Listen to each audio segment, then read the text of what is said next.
सब काम हो रहा है। जय गुरु जी। उस समय हम लोगों की पोजीशन ऐसे हो गई थी जैसे कि एक डूबता हुआ सूरज होता है, एक डूबती हुई नाव होती है, वो सिचुएशन हमारी चल रही थी। प्रोफेशन वाइज, हेल्थ वाइज हम लोग एकदम डूब चुके थे। और ऐसे में गुरुजी का बुलावा हमें 3 साल से आ रहा था। लेकिन हर बार हम ये सोचकर कि हम किसी और गुरुजी को मानते हैं तो हम क्यों जाएं, और हम साईं बाबा को मानते हैं तो हम क्यों जाएं। ये इफ बट में हमने अपने 3 साल वेस्ट कर दिए। लेकिन वो कहते हैं ना कि जब समय लिखा होता है कि आपको गुरु मिलने हैं, आपको भगवान मिलने हैं, पूर्व जन्म के जब बीज अंकुरित होते हैं तो हमें गुरु के दर्शन होते हैं, संपूर्ण गुरु मिलता है। और वही मेरे जीवन में हुआ। वो आंटी जो मेरे को सत्संग सुनाती थी गुरुजी के, वो 3 साल तक रेगुलर मुझे सत्संग सुनाते रहे। तो एक दिन मेरे को मन में बहुत शर्मिंदगी हुई कि वो बेचारे 3 साल से सत्संग सुनाए जा रहे हैं अपने गुरुजी के, और उनके दिल को रखने के लिए, उनको खुश करने के लिए मुझे एक बार उन महापुरुष के दर्शन कर लेने चाहिए। अब हम क्यों नहीं जा रहे थे, और मेरे अंकल को मनाना बहुत मुश्किल था गुरुजी के पास ले जाना, क्योंकि मैंने उनसे खुद ही प्रॉमिस किया था। हम सब बाबाओं और ज्योतिषों के चक्कर काट चुके थे और सब लोगों ने हमें इतना लूटा था कि हम लोग अब किसी और बाबा को नहीं फेस करना चाहते थे। तो मैंने ही अपने हस्बैंड से ये प्रॉमिस किया था कि मैं किसी बाबा के पास आज के बाद नहीं जाऊंगी, आपने जाना है तो जाओ। लेकिन जब नूतन के गुरुजी के पास जाना था तो मेरे को लगा कि मैंने कैसे मनाऊं, खुद ही प्रॉमिस किया था, खुद ही तोड़ रही हूँ। तो मैंने इनको बोला कि आज मेरा बर्थडे है, मैं जैसे मनाना चाहूँ मुझे मनाने देना। इन्होंने कहा ठीक है मना लेना। तो इन्होंने सोचा कि शायद ये मूवी जाएगी, रेस्टोरेंट में जाएगी। लेकिन थोड़ी देर बाद मेरे को लगा कि भी इनको ना झूठ नहीं बोलना चाहिए, सच बता देना चाहिए। थोड़ी देर बाद में इनके पास गई, मैंने कहा ऐसा है कि आपने मेरे को प्रॉमिस दिया है, आज हम शाम को ना नूतन के गुरुजी के पास जाएंगे और वहीं लंगर करेंगे। कहते तूने ना प्रॉमिस लेके मेरे को फंसा दिया है, अब मैं आज जाऊंगा, आज के बाद नहीं जाऊंगा। मैंने भी मन में सोचा कि मैं भी तो उसको खुश करने के लिए जा रही हूँ, मैंने कौन सा दोबारा जाना है।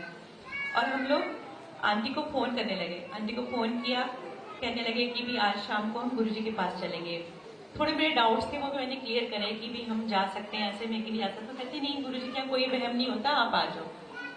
लेकिन गुरुजी की गद्दी पे बैठने से पहले हमें वहां होना चाहिए। जैसे एक टीचर के आने से पहले स्टूडेंट क्लास में होने चाहिए, वैसे ही जब गुरुजी का टाइम होता है बैठने के, जैसे आज आपको टाइम दिया गया है, तो हमें पहले आना चाहिए गुरुजी के आने से पहले। तो ये मुझे उन्होंने सिखाया। मैंने कहा ठीक है, मैं जिस समय आप बता रहे हो मैं आपके घर के बाहर कार लेकर आ जाऊंगी। तो कहने लगे ठीक है। मैं कभी भी सोती नहीं थी दिन में, लेकिन उस दिन पता नहीं क्या हुआ, मेरी गुरुजी के पास से आंख लग गई 4 बजे करीब, और मैं सो गई। दिन में सोती हूँ तो मुझे ड्रीम आता है और मैं छोटे मंदिर जहाँ पे मेरे को गुरुजी के पास जाना था, एम्पायर स्टेट, वहां पहुंच जाती हूँ सपने में। और गुरुजी चोले में बैठे हैं, बहुत सुंदर चोला है। और जैसे ही मैं वहां पहुंचती हूँ तो देखती हूँ कि एक ओमकार और ओम लाइट से बने हुए हैं और खुला आकाश है, उसमें गोल्डन ईगल घूम रहा है। तो मुझे बड़ी हैरानी होती है, मेरे को लगता है कि ये वही जगह जहां मुझे जाना है। जब मैं सो के उठती हूँ, मैं जल्दी जल्दी में इनको तो नहीं बता पाती, लेकिन जब वो आंटी मेरी कार में बैठती है तो मैं उनसे पूछती हूँ कि जहां हम जा रहे हैं वहां पे गुरुजी बड़े सुंदर चोले में गोल्डन सिंहासन पे बैठते हैं, एक ओमकार ओम लाइट से बने हुए हैं। तो कहने लगी बिल्कुल ठीक, तू तो बिल्कुल सही बता रही है, तू तो अभी गई भी नहीं, तेरे को कैसे पता। मैंने कहा ऐसा मेरे को ड्रीम आया है और उसमें मैंने ये सब देखा है। तो कहने लगी तेरे को तो गुरुजी ने दर्शन दे दिए, तू ब्लेस हो गई। और यकीन मानिए मुझे कुछ समझ में नहीं आ रहा था कि क्या ब्लेसिंग होती है, क्या दर्शन है। मैं इसे कोइंसिडेंस समझ के कि कहीं जा रहे हैं तो सपना आ गया। हम पहुंचे तो गुरुजी वहां सेटी पे बैठे हुए थे, किचन के बाहर सिंहासन पे नहीं बैठे हुए थे। तो मुझे बड़ी हैरानी हुई कि गुरुजी कैसे बैठे हुए हैं, ये तो चोले में नहीं है, तो कैजुअल वेयर्स में बैठे हुए हैं, जॉगिंग शूज पहने हुए हैं, बड़े अच्छे स्टाइलिश। तो गुरुजी ने पूछा कौन है, तो मेरी फ्रेंड बोलेगी मेरी फ्रेंड है, कच्ची पक्की। मेरी फ्रेंड बोली पक्की। गुरुजी कहते की कर देने। हमने कहा हम गुरुजी गाना गाते हैं। क्यों जा गा लो। मैंने कहा गुरुजी कैसे बताऊं कैसे गाते हैं हम, आप सुनोगे तो मालूम चलेगा। चंगा फिर बह जा, कितने का रहने वाला है। तो इन्होंने बोला मैं जम्मू का रहने वाला। तो मुझे कहने लगे तू ते हिमालय चंडीगढ़ के कोल दी सरदारनी है। और यकीन मानिए कि मेरे पैरों से जमीन जैसे खिसक जाती है, ऐसे हो गया और मेरे रोंगटे खड़े हो गए, क्योंकि ये बात कि मैं सिख बॉर्न बेबी हूँ मेरे इन लॉज तक को भी नहीं मालूम था। मैं हिंदू फैमिली में पड़ी बड़ी हुई थी, वहीं अडॉप्टेड बच्चा थी। सिख बॉर्न बेबी हूँ ये किसी को भी नहीं मालूम था, सिवाय मेरी कुछ स्कूल टाइम की फ्रेंड्स जिनको मैंने कभी शेयर किया होगा, या मेरे हस्बैंड को मालूम है। किसी को भी नहीं पता था कि मैं सिख बॉर्न हूँ। तो गुरुजी को कैसे मालूम चल गया, ये मेरे को बड़ी हैरानी हुई। मुझे नहीं मालूम था कि गुरुजी अंतर्यामी है, वो तो सब जानते हैं। जैसे ही हम एंटर करते हैं गुरुजी के दरबार में, तो हमारे तीनों जन्म की फाइल्स जो होती हैं वो खुल जाती हैं। गुरुजी को सब पता होता है कि कौन, क्योंकि उनकी आज्ञा से तो हम यहाँ आ पाते हैं। लेकिन मेरे को समझ नहीं थी, मैं सोचते सोचते बैठ गई कि शायद मैंने नूतन को अपनी फैमिली का कुछ बताया कि नहीं बताया। मैंने कहा ऐसी कोई पर्सनल बात भी नहीं हुई। बैठ गए। मुझे जैसे आज आपको यहाँ पे चाय प्रसाद मिल रहा है, वैसे ही मुझे चाय प्रसाद मिला। और एक बहुत पुरानी प्रॉब्लम थी मेरे गले में, वो चाय प्रसाद पीने के बाद मेरे को ऐसा लगने लगा कि उसमें राहत मिल रही है। फिर भी मैंने अपना ब्रेन लगाया, मैंने कहा इसमें शायद लौंग है और वो दालचीनी डली हुई है, जिससे मेरे को रिलीफ मिल रहा है। मुझे नहीं पता था कि ये चाय प्रसाद जो है वो क्योर है, ये अमृत प्रसाद है, मुझे नहीं मालूम था। वो मैंने पी लिया। उसके बाद हमें लंगर मिला। लंगर में बहुत मिर्च थी जो मुझे अकेले खानी पड़ी। बच्चे जो थे वो उन्होंने नहीं खाई। और पहले ही गुस्से में मेरी जो है वो आंखों में से धुआं, नाक में से पानी, कानों में से धुआं ऐसा निकलना शुरू हो गया। मेरे को लगा कि शायद यहाँ पे कोई पानी सर्व करने आएगा। अभी मेरी हिचकियां ऐसी हो रही है, आंखों में से आंसू आ रहे हैं और गाल एकदम जैसे लगता है हीट निकल रही है। तो मैंने गुरुजी की तरफ देखा कि भी कोई पानी मंगाएगा, गुरुजी मेरे को देखेंगे कि मैं इतना रो रही हूँ तो कोई पानी लेकर आएगा, लेकिन पानी नहीं आया। वो गुरुजी मेरी कुछ क्योर कर रहे थे उस लंगर से, तो मुझे बाद में समझ में आया। तो जैसे लंगर करके हम तो बाहर से जाने लगे थे, तब हमें मालूम चला कि गुरुजी से आगे लेके जाना होता है। वापस आए गुरुजी के पास, मैंने मत्था टेका। गुरुजी कहते ऐश करो आंटी। तो मैंने गुरुजी को ऐसे देखा कि भी जो मेरा जीवन अभी चल रहा है उसमें ऐश करने का तो कहीं से कहीं कोई पॉइंट ही नहीं है। शायद गुरुजी को पता ही नहीं कि हमारी स्थिति क्या है, लेकिन आज देखो क्या कर रहे हैं, ऐश कर रहे हैं। तो ये फर्स्ट डे गुरुजी ने मेरे को ब्लेसिंग दी। अंकल ने मत्था टेका तो गुरुजी कहने लगे वीरवार मुँह आई तो 5.25 ग्राम का सोने का ओम बना के ले आई। अंकल ने मेरी तरफ देखा, मैंने अंकल की तरफ देखा। हमने कहा लोग ये तो फिर से लुट गए हम, जैसे और बाबा लेते थे वैसे ही। फिर हमने सोचा रास्ते फिर हम बात करते चले गए कि भी सोने का ओम सारे संगत से लेते होंगे, अच्छा तभी लंगर चल रहे हैं, सुंदर सुंदर चोले पहन के बैठे हैं, है ना। तो वो एक नेगेटिविटी हम लोगों के दिमाग में थी, वो हम घर लेकर गए।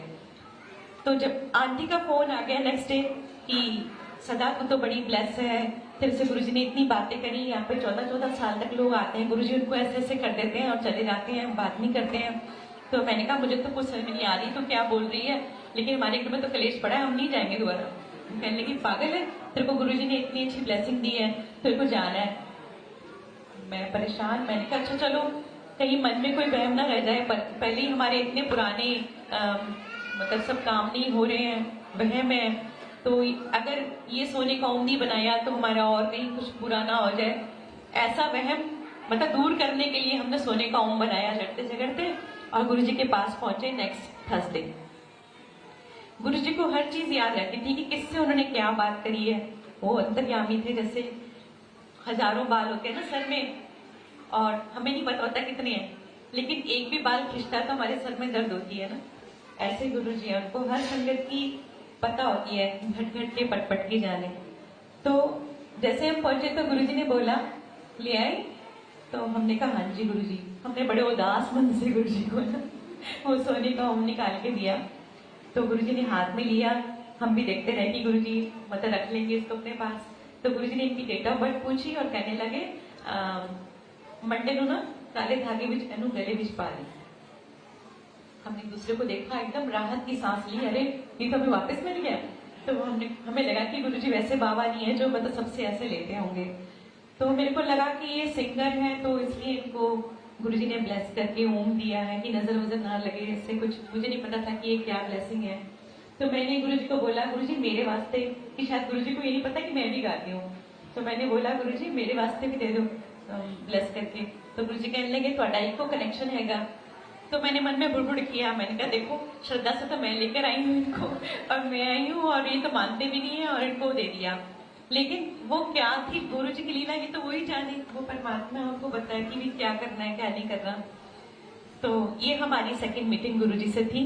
और मैं आपको एक छोटा सा सत्संग तो मेरे साथ तो गुरु जी ने बहुत सारी लीलाएं करी हैं, लेकिन चाय प्रसाद का मैं बताती हूँ। शरद पवार जी एक बार आए गुरु जी के पास, उनको पैरालिसिस हो गया था और चाय प्रसाद उनको सर्व की गई, तो उन्होंने मना कर दिया कि मैं नहीं पी सकता। फिर बहुत इंसिस्ट करने पर उन्होंने आधी चाय प्रसाद ली और आधी छोड़ दी। तो उनका आधा फेस तो ठीक हो गया, आधा ठीक नहीं हुआ। उन्होंने गुरुजी को फोन करवाया कि भी गुरुजी को बोलो कि मेरा आधा फेस ठीक हो गया, आधा नहीं हुआ। तो गुरुजी ने कहा जी उस दिन वो पूरी चाय पी लेंदा, चाय प्रसाद, तो उसका पूरा फेस ठीक हो जाना सी, लेकिन उसने अपनी आधी ब्लेसिंग छोड़ दी तो आधा ही हुआ। इसलिए मेरा आपसे ये हाथ जोड़कर विनती है कि जो भी आपको यहाँ प्रसाद मिलेगा, लंगर प्रसाद भी, अगर आप नहीं खा सकते हैं तो किसी के साथ शेयर कर लें, उसको प्लेट में नहीं छोड़ें, चाय प्रसाद की बूंद ना छोड़े एक भी, ये आपकी ब्लेसिंग है। क्योंकि यहाँ गुरु जी विद्यमान है, ये चाय नहीं है, ये चाय प्रसाद है। चाहे